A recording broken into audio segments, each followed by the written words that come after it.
honoured. Then the tears rolled slowly down the lovely lady's cheeks, and Prince Curlicue began to comprehend that she was under an enchantment, and that it was the hand of her lover that he had found. At this moment a huge eagle flew into the room, holding in its talons a golden branch, upon which were growing what looked like clusters of cherries, only every cherry was a single glowing ruby. This he presented to the prince, who guessed by this time that he was in some way to break the enchantment that surrounded the sleeping lady. Taking the branch, he touched her lightly with it, saying, "Fair one, I know not by what enchantment thou art bound, but in the name of thy beloved Florimond I conjure thee to come back to the life which thou hast lost, but not forgotten." Instantly the lady opened her lustrous eyes, and saw the eagle hovering near. "Ah, stay, dear love, stay!" she cried, but the eagle, uttering a dolorous cry, fluttered his broad wings and disappeared. Then the lady turned to Prince Curlicue and said, "I know that it is to you I owe my deliverance from an enchantment which has held me for 200 years. If there is anything that I can do for you in return, you have only to tell me, and all my fairy powers shall be used to make you happy." "Madam," said Prince Curlicue, "I wish to be allowed to restore your beloved Florimond to his natural form, since I cannot forget the tears you shed for him." "That is very amiable of you, dear Prince," said the Fairy, "but it is reserved for another person to do that. I cannot explain more at present, but is there nothing you wish for yourself?" "Madam," cried the Prince, flinging himself down at her feet, "only look at my ugliness. I am called Curlicue, and am an object of derision. I entreat you to make me less ridiculous." "Rise, Prince," said the Fairy, touching him with the golden branch. "Be as accomplished as you are handsome, and take the name of Prince Peerless, since that is the only title which will suit you now." Silent from joy, the Prince kissed her hand to express his thanks, and when he rose, and saw his new reflection in the mirrors which surrounded him, he understood that Curlicue was indeed gone for ever. "How I wish," said the Fairy, "that I dared to tell you what is in store for you, and warn you of the traps which lie in your path. But I must not. Fly from the tower, Prince, and remember that the Fairy Douceline will be your friend always." When she had finished speaking, the Prince, to his great astonishment, found himself no longer in the tower, but set down in the thick forest, at least 100 leagues away from it. And there we must leave him for the present, and see what was happening elsewhere. When the guards found that the Prince did not ask for his supper as usual, they went into his room, and, not finding him there, were very much alarmed, and searched the tower from turret to dungeon, but without success. Knowing that the king would certainly have their heads cut off for allowing the prince to escape, they then agreed to say that he was ill, and after making the smallest among them look as much like Prince Curlicue as possible, they put him into his bed and sent to inform the king. King Grumpy was quite delighted to hear that his son was ill, for he thought that he would all the sooner be brought to do as he wished and marry the princess.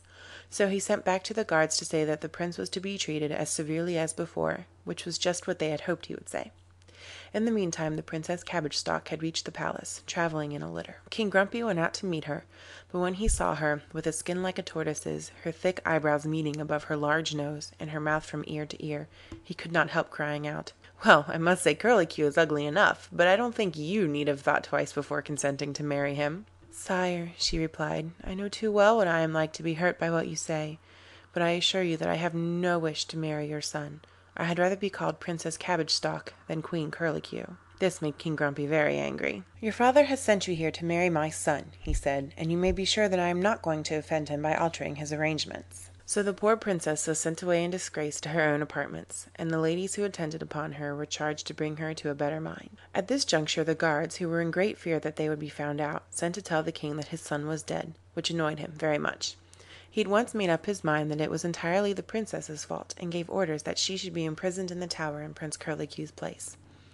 The Princess Cabbage Stalk was immensely astonished at this unjust proceeding, and sent many messages of remonstrance to King Grumpy, and he was in such a temper that no one dared to deliver them, or to send the letters which the princess wrote to her father. However, as she did not know this, she lived in hope of soon going back to her own country, and tried to amuse herself as well as she could until the time should come. Every day she walked up and down the long gallery, until she too was attracted and fascinated by the ever-changing pictures in the windows, and recognized herself in one of the figures. "They seem to have taken a great delight in painting me since I came to this country," she said to herself. "One would think that I and my crutch were put in on purpose to make that slim, charming young shepherdess in the next picture look prettier by contrast. Ah, how nice it would be to be as pretty as that!" And then she looked at herself in a mirror, and turned away quickly, with tears in her eyes from the doleful sight. All at once she became aware that she was not alone, for behind her stood a tiny old woman in a cap, who was as ugly again as herself and quite as lame. "Princess," she said, "your regrets are so piteous that I have come to offer you the choice of goodness or beauty. If you wish to be pretty, you shall have your way, but you will also be vain, capricious, and frivolous. If you remain as you are now, you shall be wise and amiable and modest." "Alas, madam," cried the Princess, "is it impossible to be at once wise and beautiful?" "No, child," answered the old woman, "only to you it is decreed that you must choose between the two. See, I have brought with me my white and yellow muff. Breathe upon the yellow side, and you will become like the pretty shepherdess you so much admire, and you will have won the love of the handsome shepherd whose picture I have already seen you studying with interest. Breathe upon the white side, and your looks will not alter, but you will grow better and happier day by day. Now you may choose." "Ah, well," said the Princess, "I suppose one can't have everything, and it's certainly better to be good than pretty." So she breathed upon the white side of the muff and thanked the old fairy, who immediately disappeared. The Princess Cabbage Stalk felt very forlorn when she was gone, and began to think that it was quite time her father sent an army to rescue her. "If I could but get up into the turret," she thought, "to see if anyone is coming!" But to climb up there seemed impossible. Nevertheless, she presently hit upon a plan. The great clock was in the turret, as she knew, though the weights hung down into the gallery. Taking one of them off the rope, she tied herself on in its place, and when the clock was wound, up she went triumphantly into the turret. She looked out over the country the first thing, but seeing nothing, she sat down to rest a little, and accidentally leant back against the wall which Curlicue, or rather Prince Peerless, had so hastily mended. Out fell the broken stone, and with it the golden key. The clatter it made upon the floor attracted the Princess Cabbage Stalk's attention. She picked it up, and after a moment's consideration decided that it must belong to the curious old cabinet in the corner, which had no visible keyhole. And then it was not long before she had it open, and was admiring the treasures it contained as much as Prince Peerless had done before her, and at last she came to the carbuncle box. No sooner had she opened it than with a shudder of horror she tried to throw it down, but found that some mysterious power compelled her to hold it against her will. And at this moment a voice in her ear said softly, "Take courage, Princess. Upon this adventure your future happiness depends." "What am I to do?" said the Princess, trembling. "Take the box," replied the voice, "and hide it under your pillow, and when you see an eagle, give it to him without losing a moment." Terrified as the Princess was, she did not hesitate to obey, and hastened to put back all the other precious things precisely as she had found them. By this time her guards were seeking her everywhere, and they were amazed to find her up in the turret, for they said she could only have got there by magic.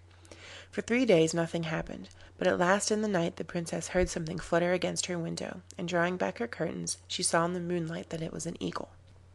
Limping across at her utmost speed, she threw the window open, and the great eagle sailed in beating with his wings for joy. The Princess lost no time in offering it the carbuncle box, which it grasped in its talons, and instantly disappeared, leaving in its place the most beautiful prince she had ever seen, who was splendidly dressed, and wore a diamond crown. "Princess," said he, "for 200 years has a wicked enchanter kept me here.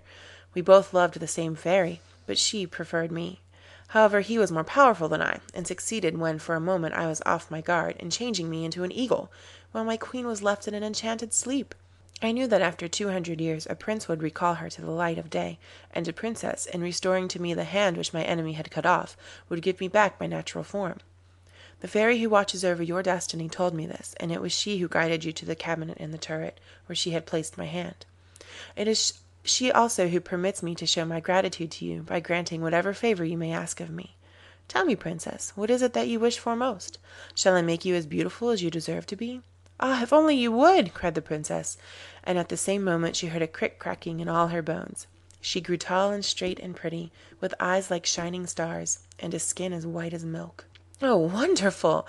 Can this really be my poor little self?" she exclaimed, looking down in amazement at her tiny worn-out crutch as it lay upon the floor. "Indeed, Princess," replied Florimond, "it is yourself, but you must have a new name, since the old one does not suit you now.